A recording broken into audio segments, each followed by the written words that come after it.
Assalamualaikum warahmatullahi wabarakatuh. Salam sejahtera untuk kita semua. Selamat datang para mahasiswa baru Universitas Tidar angkatan 2022-2023. Selamat datang para Tidar muda di Universitas Tidar. Saya mengucapkan selamat atas kerja keras Anda sekalian. Karena dari hal tersebut, Anda telah berhasil masuk ke Universitas Tidar. Anda adalah orang-orang terpilih yang nantinya akan menjadi agen of change dan akan membawa perubahan yang positif bagi bangsa dan negara. Perkenalkan, saya Danang Swidakdo, MPD. Pada kesempatan kali ini saya akan membawakan materi yang mungkin nanti akan berguna bagi kesuksesan teman-teman saat kuliah di Universitas Tidar. Seperti yang teman-teman tahu, pada tahun ini Universitas Tidar akan menyelenggarakan pendidikan secara luring. Dan itu berarti teman-teman bersama teman-teman yang lain akan berkumpul bersama di Magelang dan kita akan berdinamika bersama di kampus. Kedatangan teman-teman di sini, kuliah bersama, nanti akan membawa beberapa hal, membawa perubahan baru bagi teman-teman sekalian. Setidaknya yang pertama, teman-teman nantinya akan harus belajar kembali untuk kuliah secara luring, di mana teman-teman tentu sudah berupaya untuk melakukan pembelajaran saat di sekolah menggunakan pembelajaran daring kurang lebih selama 2 tahun. Dan teman-teman sekarang akan beradaptasi kembali untuk kuliah secara luring. Dan selanjutnya, teman-teman juga akan belajar untuk memahami pola pembelajaran baru di perguruan tinggi, yang tentunya akan berbeda dari pola pembelajaran yang dulu teman-teman pernah dapatkan di SD, SMP, SMA sederajat, di mana dulu mungkin teman-teman saat belajar semua materi telah disiapkan oleh Bapak Ibu guru. Sedangkan di perguruan tinggi teman-teman akan lebih banyak untuk aktif mencari, berdiskusi dengan Bapak Ibu dosen, dengan teman-teman, berpikir kritis untuk menemukan inti permasalahan dan menemukan solusinya. Dan yang terakhir, perubahan baru di mana bagi teman-teman yang mungkin selama ini belum pernah tinggal jauh dari orang tua, dari keluarga. Sekarang teman-teman akan tinggal di Magelang, sebuah kota yang sejuk, dan di mana mungkin teman-teman akan belajar mandiri untuk menjalani kehidupan sehari-hari di universitas dan di kehidupan sehari-hari. Teman-teman, saat teman-teman nanti di Magelang dan saat teman-teman kuliah, ada banyak hal yang nanti akan teman-teman temui. Di mana hal tersebut nanti di Magelang saat kuliah, teman-teman mungkin akan menemukan orang-orang atau lingkungan atau tempat-tempat yang mungkin nuansanya negatif. Dan ketika teman-teman semoga tidak terlibat di sana, akan membawa ke aura atau membawa ke dampak yang negatif bagi kuliah teman-teman dan kehidupan teman-teman.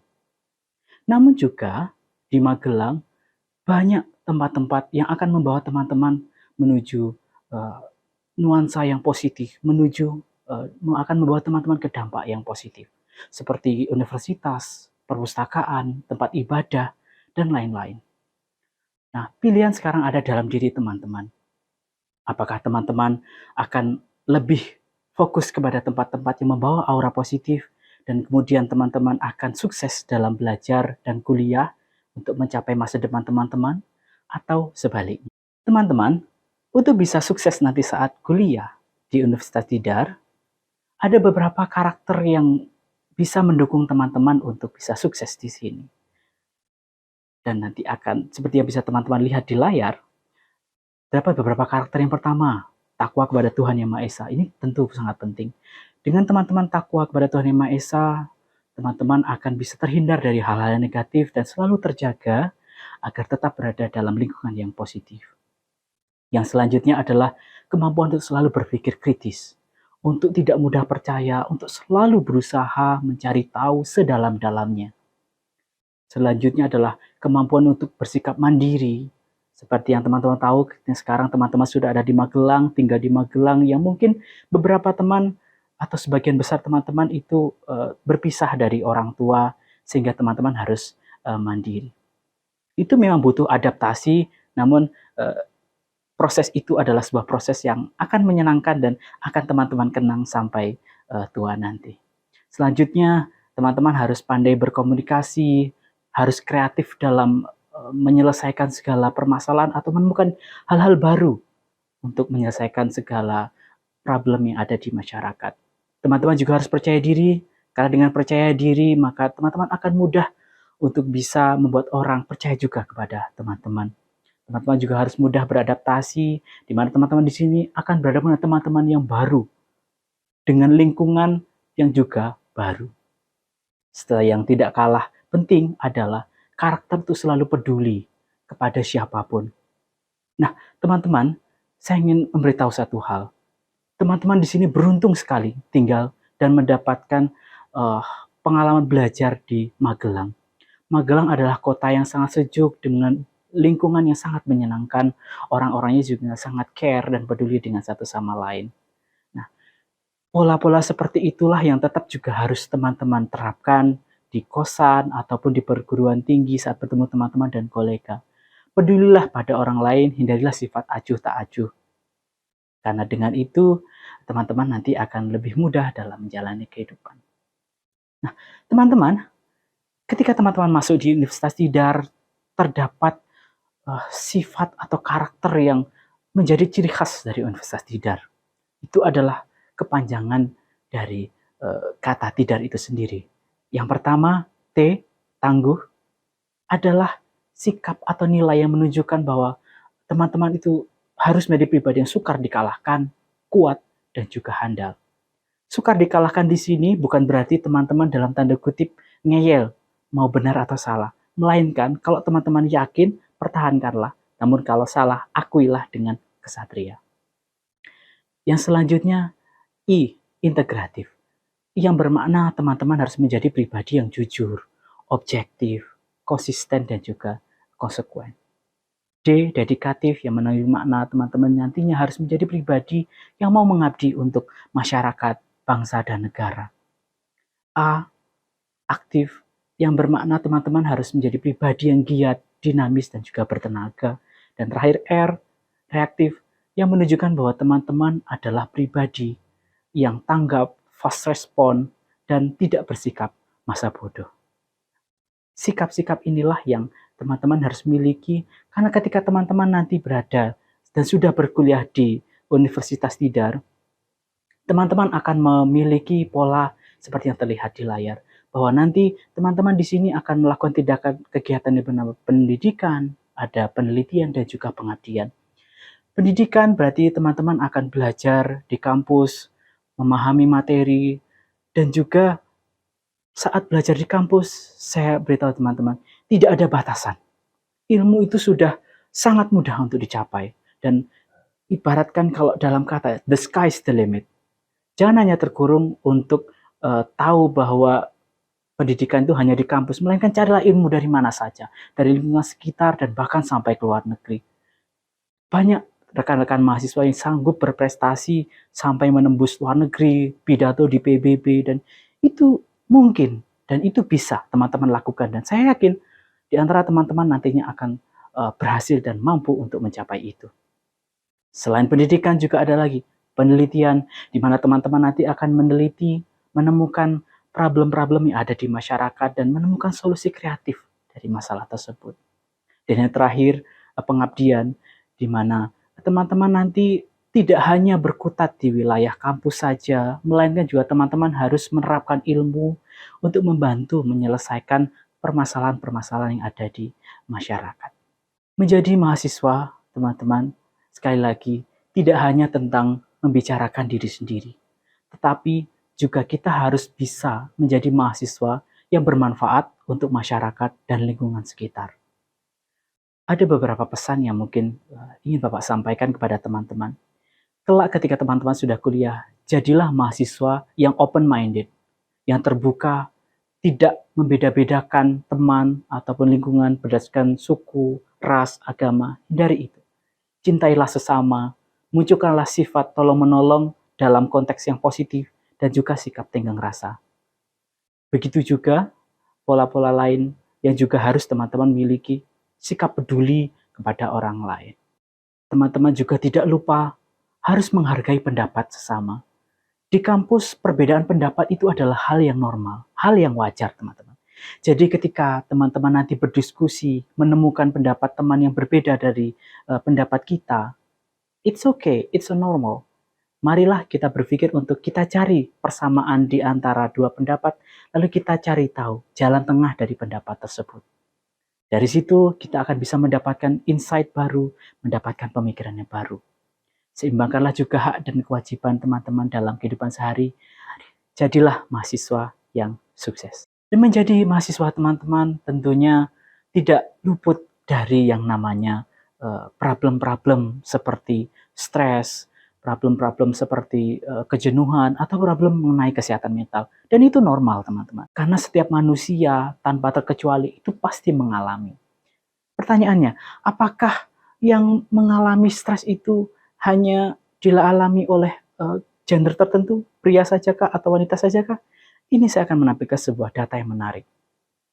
Tahun 2019, Nishi dan rekan-rekan melakukan penelitian pada 2.450 sampel.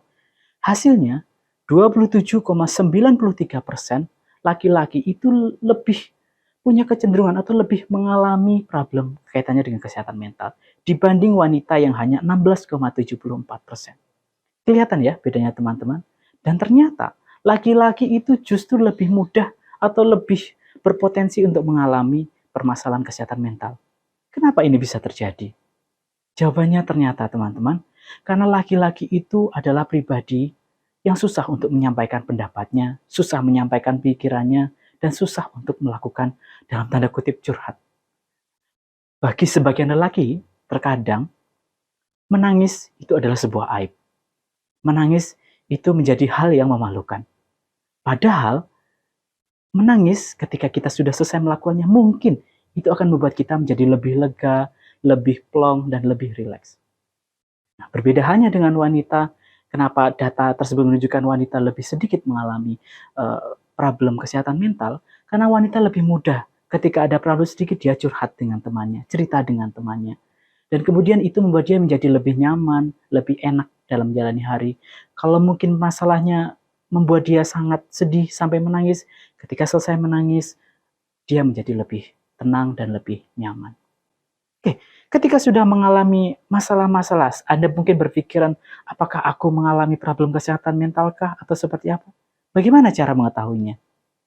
Di layar mungkin teman-teman bisa lihat, ini ada beberapa contoh yang indikator untuk menunjukkan apakah teman-teman mengalami masalah kesehatan mental atau tidak. Jika teman-teman coba difikirkan, dibaca, direnungkan, apakah teman-teman mengalami itu? Kalau teman-teman merasa, mungkin bisa jadi teman-teman mengalami gejala ada masalah dengan kesehatan mental. Yang pertama, teman-teman merasa sedih yang berkepanjangan. Kadang sedihnya itu nggak jelas. Tiba-tiba sedih saja, tanpa alasan yang teman-teman nggak tahu alasannya apa. Nah, itu bisa jadi salah satu ciri. Teman-teman merasa mati rasa, tidak peduli dengan lingkungan sekitar, itu juga bisa. Merasa lelah yang signifikan, padahal tidak ngapa-ngapain, padahal hanya mungkin duduk atau berbaring, tapi rasanya capek sekali. Itu juga bisa. Sering marah berlebihankah? Merasa putus asa, sering merasa bingung, khawatir, atau takut yang berlebihan, punya pengalaman buruk yang tidak bisa dilupakan.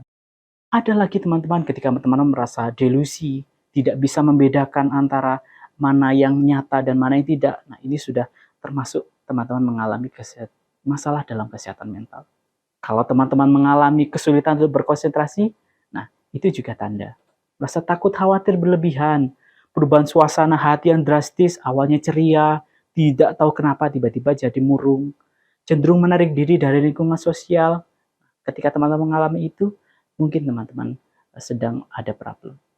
Tidak mampu mengatasi stres, atau bahkan sampai punya pikiran untuk bunuh diri.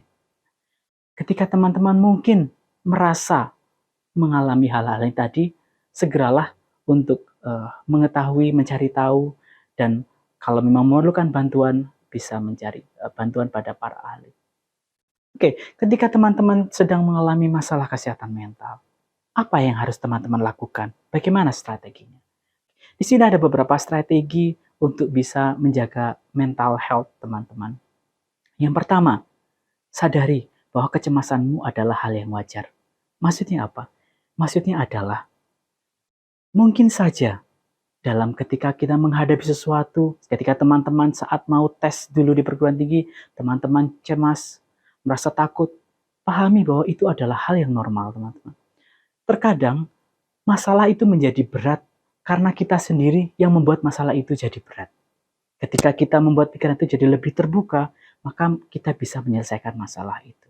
Sadari bahwa apa yang kita alami itu adalah hal yang wajar dan tidak perlu merasa takut yang berlebihan. Selanjutnya, ketika teman-teman merasa mengalami problem kesehatan mental, teman-teman bisa mencari pengalihan dengan cara yang positif atau juga dengan mendekatkan diri kepada Tuhan Yang Maha Esa. Ketika teman-teman mengalami masalah, lebih baik untuk segera diatasi dan diselesaikan sebelum masalah itu menjadi besar. Tidak baik jika teman-teman punya masalah lalu masalah itu dipendam dengan harapan ketika kita pendam tidak dipikirkan, kita berharap masalah itu bisa selesai. Karena kenyataannya, masalah yang terus dipendam tanpa diselesaikan akan membuat itu menjadi sebuah bom waktu yang kelak suatu saat bisa meledak. Mumpung belum besar, carilah solusi dari masalah tersebut. Yang ketiga, tetaplah terhubung dengan teman dan keluarga seperti tadi. Jadi, ketika kita punya masalah, jangan ragu untuk bercerita pada teman yang kita percayai atau kepada keluarga. Barangkali mereka bisa menemukan atau memberikan alternatif solusi terhadap masalah yang sedang kita alami. Yang keempat, berbaik hatilah pada diri sendiri dan orang lain. Tidak usah terlalu menghukum diri seolah-olah bahwa kitalah orang yang paling salah, kitalah orang yang paling gak enak hidupnya di dunia. Karena ketika kita berpikiran seperti itu, maka itu akan membuat kita menjadi buntu dan itu akan menjadi masalah lebih besar. Ketika ada teman lain yang bercerita pada kita, dia curhat kepada kita, jangan pernah dalam pikiran kita muncul, cuma masalah seperti itu saja kok kamu pusing.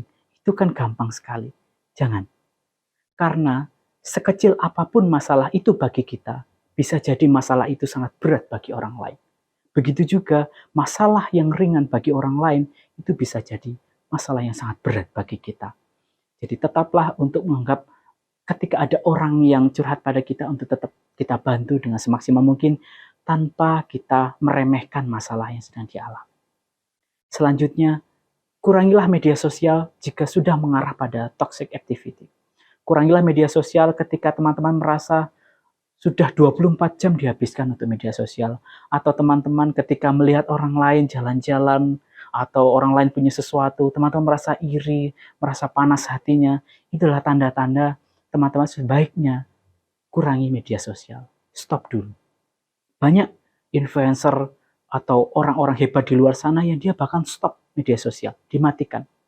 Karena dia tahu itu dia butuh istirahat, dia butuh terbebas dari media sosial untuk sementara waktu untuk mengembalikan mental health-nya. Itu juga alternatif solusi yang bisa dilakukan. Terakhir, kalau teman-teman sudah berusaha untuk menyelesaikan masalah itu sendiri, masalah kesehatan mental yang teman-teman mungkin alami, susah konsentrasi, tiba-tiba berubah mood, atau merasa tidak peduli dengan orang lain, dan teman-teman tidak bisa mengatasi itu, hubungilah ahli jika teman-teman memerlukan bantuan. Di kampus, teman-teman juga memiliki dosen PA. Dosen PA ini adalah orang tua kalian. Perwakilan orang tua di kampus. Manfaatkanlah, ceritakanlah kepada mereka kesulitan teman-teman. Dan kalau memang dirasa perlu, dan memang teman-teman merasa membutuhkan bantuan yang lebih dalam lagi, teman-teman bisa menghubungi kami, para dosen bimbingan dan konseling. Insya Allah, dengan segenap kemampuan kami akan berusaha semaksimal mungkin untuk bisa membantu teman-teman mengatasi problem kesehatan mental yang sedang teman-teman alami. Demikian teman-teman, percayalah semua masalah itu juga ada solusinya. Semua problem itu bisa diselesaikan asal kita tetap berpikiran positif, berpikiran terbuka, dan tetap selalu menjaga dari hal-hal yang tidak baik. Demikian yang bisa saya sampaikan. Kurang lebihnya mohon maaf. Tetap semangat selalu teman-teman. Selamat berkuliah, selamat berdinamika di Universitas Tidar. Semoga teman-teman menjadi mahasiswa yang sukses dunia dan akhirat. Saya cukup sekian. Wassalamualaikum warahmatullahi wabarakatuh.